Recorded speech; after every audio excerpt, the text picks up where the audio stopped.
Hello বন্ধুরা, শুভ সকাল। আমি রীতা। আমার আরেকটি নতুন ব্লগে তোমাদের সবাইকে স্বাগত।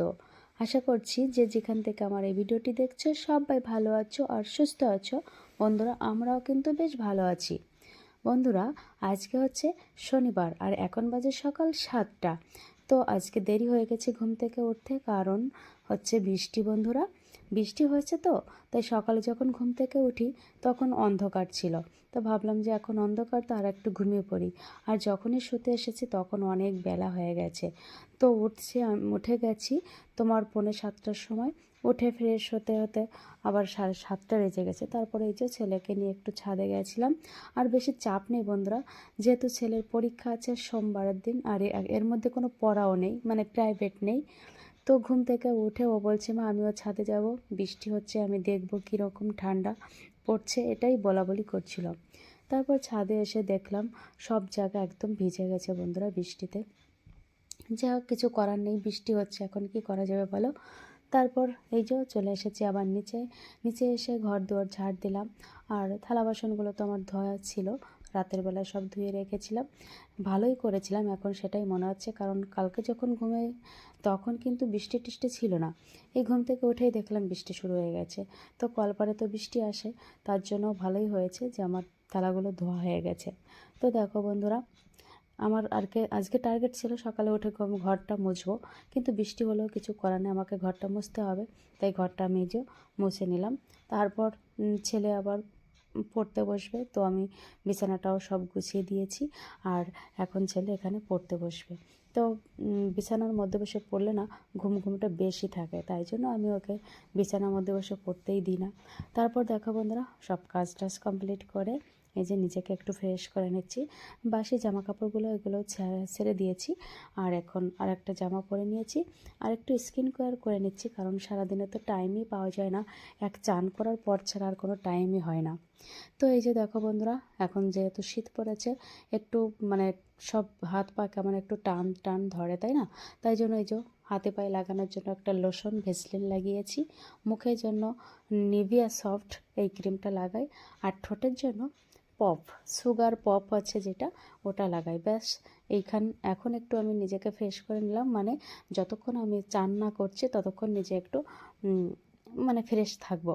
তারপরে একটু ভাত করেছিলাম বন্ধুরা, সিদ্ধ ভাত করেছি পেঁপে আলু সিদ্ধ দিয়ে আর ডিম সিদ্ধ দিয়ে, তো সেগুলোই খেয়ে নিয়েছি। খাওয়ার পরে ছেলেকে নিয়ে একটু আবার ছাদে আসছি, তখন বৃষ্টিটা মানে পড়ছে না। তো আমার ছাদে একটা টব আছে বন্ধুরা, সেখানে কিছু বেগুন গাছ আছে। তো বেগুন গাছ থেকেই বেগুন ছিঁড়া হচ্ছিল। আর কিছু জামা কাপড় ধোবার জন্য একসঙ্গে অনেক জামা কাপড় নিয়ে এসেছি, কিন্তু আবহাওয়া যা এত খারাপ, জামা কাপড় আর ধোয়াই যাবে না। এখানে দেখা যাচ্ছে আমার জানলা দিয়েও জলটা ভিতরের দিকে চলে এসছে। আর এখন ঠাকুরঘরের কিছু কাজ আছে, বাসন মাজা, ঠাকুরঘর মোছা, ছেলে চান করবে, এসবই কাজ করার জন্য আমি ছাদে এসেছি। তো সব কিছু করে আমি চান করে ঠাকুরের পুজোটা দিয়ে তারপরে আমি রান্না করছি। দেখো বন্ধুরা, আজ ডিমের ঝোল করেছি, উচ্ছে ভাজি করেছি, আর বিচি কলা তোমরা চেনো, আমরা কিন্তু দয়াকলাও বলি।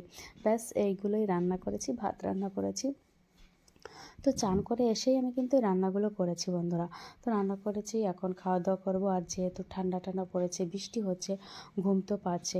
কি প্রবলেম দেখো বন্ধুরা, আমার বিকালে যেতে হবে একটা জন্মদিনের অনুষ্ঠানে, কিন্তু আমার গিফট কেনা হয়নি। ভেবেছি যাব, তা সকাল থেকে বৃষ্টি হচ্ছে, তো যাওয়ার আর টাইমই পাচ্ছি না। ভাবলাম এখন যাব করে যাওয়াই হয়নি। এখন যদি আমার হাজব্যান্ড বাড়ি থাকতো, আমার আর বাইরে যেতে হতো না। আমার এখন এক এক সময় এরকম মনে হয়, আসলে সত্যি কথা বন্ধুরা, হাজব্যান্ডরা যদি বাড়িতে না থাকে না, ভীষণই প্রবলেম হয়। আমার তো ভীষণ প্রবলেম হয়, এক এক সময় খুব কান্নাকাটিও আমি করি, মানে এমন এমন প্রবলেম এসে যায়, তখন আমি একা সামলাতে পারি না। তখন মনে হয় যে আমার হাজব্যান্ডটা বাড়ি থাকলে আমার সব কিছু প্রবলেম সলভ হয়ে যেত, কিন্তু কিছু করার নেই, ভাগ্যে যেটা আছে সেটাই হবে। এই নিজের হাতে সব কিছুই করতে হয়। আর স্বামী তো আমার বাইরেই থাকে। তারপরে ওই যে দেখো বন্ধুরা, দুপুর একটু ঘুমিয়েছিলাম খাওয়া দাওয়ার পরে। তারপর ঘুম থেকে উঠে আবার ছাদে এসেছি, দেখলাম অনেক বৃষ্টি হয়ে গেছে। মানে আমি এখন এসেছি ঠাকুরের পুজো করতে, সন্ধ্যা দিতে এসেছি। তো আমার সন্ধ্যা দেওয়া হয়েছে, আর আমি এখন বেরোবো একটা গিফট আনতে বন্ধুরা। বৃষ্টি কিন্তু সমানে হয়ে যাচ্ছে, কিন্তু তাও উপায় নেই, আমাকে যেতে হবে। এখন না বারবার স্বামীর কথাটা বারবার মনে পড়ছে, কারণ উনি যদি বাড়িতে থাকতেন তাহলে আমাকে এখন আর এই বৃষ্টির মধ্যে যেতে হতো না। সত্যি যাদের স্বামীরা বাড়ি থাকে না তাদের আমার মতন এই অবস্থা। তারপরে দেখো বন্ধুরা, সেই মাথায় বৃষ্টি নিয়ে চলে আসলাম আমি একটা দোকানে, আমাদের স্টেশনেই দোকানে এসেছি। আর একটা সেট মানে টিফিন বাক্সের সেট নিয়েছিলাম মিল্টনে। তো নিয়ে বাড়ি এসে আবার এই যে ছেলেকে নিয়ে আমি এখন বেরোচ্ছি। বাড়ি এসে কিন্তু আমি বেরোইনি, তার মধ্যে ছেলেকে এবার পড়াচ্ছিলাম, পড়িয়ে তারপরে আমরা এই যে এসেছি আমার বাড়ির সামনেই ঘরটা। তো দেখো বন্ধুরা, বার্থডে বাড়িটা এত সুন্দর করে সাজিয়েছে। আর এই যে নিচে রান্না হচ্ছে। তারপরে দেখো, এখন আমরা যখন গেছি তখনই কেকটা কাটা হচ্ছিল, আর সবাই চলেও এসেছে। আর ঘরের মধ্যে যেহেতু বৃষ্টি টিষ্টি হচ্ছে না, তো বন্ধুরা রাত্রে আমরা এখানেই খাওয়া দাওয়া করেছি। বাড়িতে রুটি তরকারি করে এসেছি, শ্বশুরমশাই শাশুড়ি মা খাবেন, আর আমরা এখানে খাওয়া দাওয়া করেছি।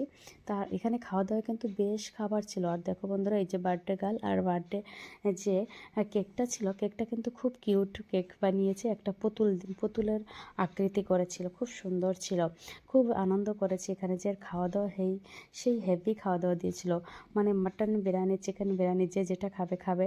তার মধ্যে তোমার মাছ ছিল, মাছ মাছ ডাল, মানে যার যেটা পছন্দ, সাদা ভাত, সব খাবারই ছিল, মিষ্টি টিষ্টি সব ধরনের খাবার।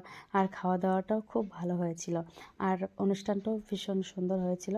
তো বন্ধুরা, এত সময় ধরে তোমরা আমার এই ভিডিওটি দেখলে তোমাদের কেমন লাগছে অবশ্যই কিন্তু কমেন্ট করে জানিও। ভালো লাগলে একটা লাইক কমেন্ট অবশ্যই করবে। বন্ধুরা, আমাদের খাওয়া দাওয়া সেরে বাড়ি আস্তে আস্তে সাড়ে 10টা 11টা বেজে গেছিলো বাড়ি এসে। আর তো কিছু খাওয়া দাওয়া করিনি, হাত পা ধুয়ে জামা কাপড় চেঞ্জ করে ঘুমিয়ে পড়েছিলাম। তো চলো বন্ধুরা, আজকের ভিডিওটি এই পর্যন্ত।